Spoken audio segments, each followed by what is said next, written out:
Hi everyone, hope everyone is doing okay, everyone is doing well at whatever time you get to watch this video. Yes, I'm back. Been a little busy, been unable to sit down and really spend time to do some videos. But today I'm going to be doing back-to-back videos, right?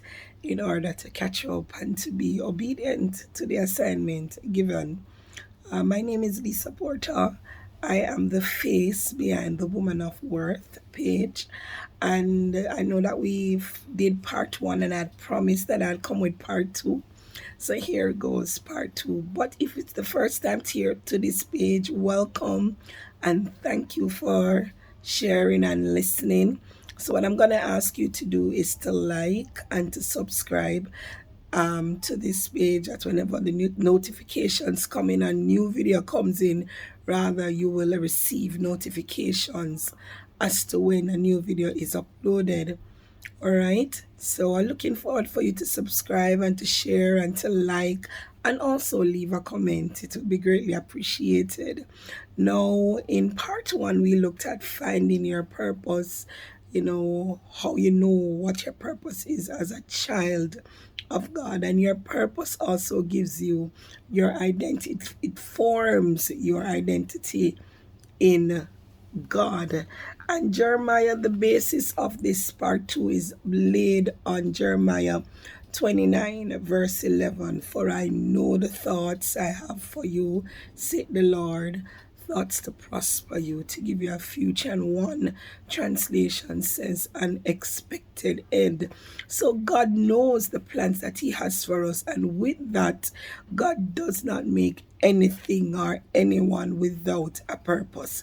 Even the very chair that we sit on has a purpose. So it goes to show that you and I have a purpose.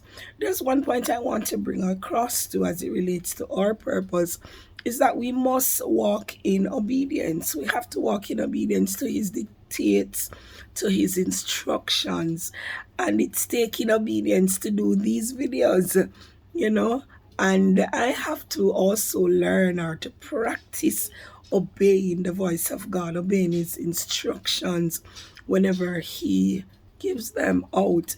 And sometimes He gives us some simple instructions, not understanding that it's not so much about what He asks us to do, but it's about obeying what He asks us to do. So, in finding out your purpose, we have to remember we have to obey the words of God, we have to obey the instructions of God. And that comes with knowing the voice of God. And once you know the voice of God, you will be able to identify when He is speaking, when He's saying, do this. Just something simple as send a text to this person, find out how they're doing. Something, these simple instruction, and it's not so much about the person, but it shows the posture of our heart. How willing are we able to carry out the small instructions? And then, because it says that if we're faithful over little, then He will make us ruler over great things. And so it helps when we obey His instructions, obey the voice of God. And God has a plan for you, and His purpose must be fulfilled. And the next point I want us to understand, outside of walking in obedience, we have to surround ourselves with persons who will be able to push us to the next level, persons who are able to encourage us.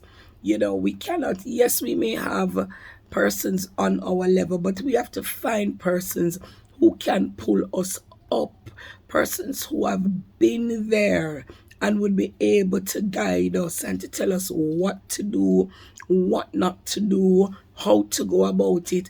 And when God has provided those persons, because of course you're going to ask Him, Lord, send me persons, send me destiny helpers, send me gatekeepers, persons that can open doors, persons who can connect me with my purpose, persons who will push me into my purpose. And when you ask God to connect you and to send those persons, when He sends them, we have to take care of them. We have to ensure, not take care of them, buy them stuff, no, but cherish the friendship, cherish the relationships rather, cherish what they are pouring into us, because it is for a purpose.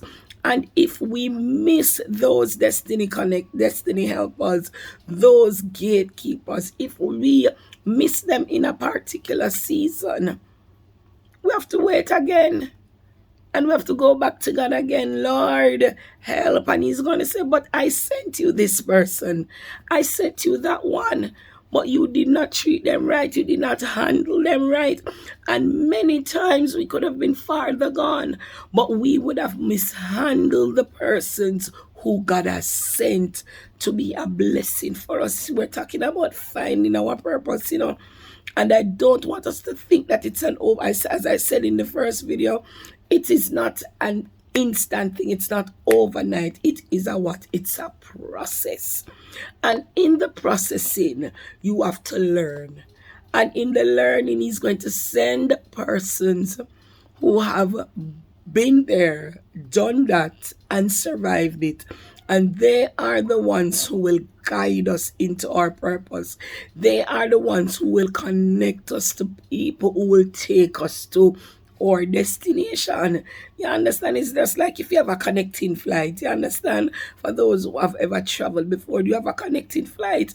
Your final destination may be New York. But because of the airline that you have chosen, or because of the cost of the ticket, in order to get to New York, you have to catch a connecting flight from Miami to get you to New York. So sometimes God will send some persons into our life who will connect us, introduce us to the right people, introduce us to the right platforms, the right places, bring us to the right seminars. And because they would have had influence in order to connect us to our destiny helpers and the gatekeepers that he has provided. So walk in obedience and know that God's plan for you, they are perfect.